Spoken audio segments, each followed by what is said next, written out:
परवा या ठिकाणी शरद पवार साहेब आले होते आणि शरद पवार साहेब म्हणाले मागच्या वेळेस नवनीत राणांना पाठिंबा दिला त्याबद्दल मी माफी मागतो।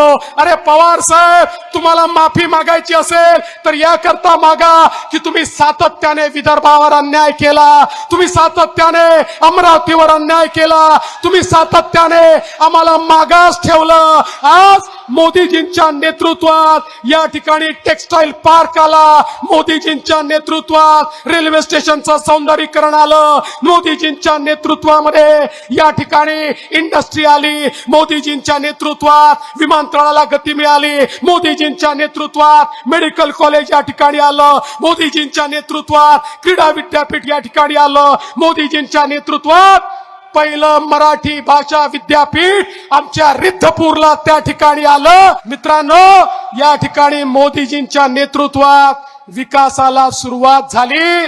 त्यामुळे पवार साहेब, माफी तर तुम्ही मागितली पाहिजे, पण जनतेची माफी मागितली पाहिजे की इतके वर्ष राजकारण केलं पण या विदर्भाला मी काही दिलं नाही, म्हणून विदर्भाची माफी मागतो।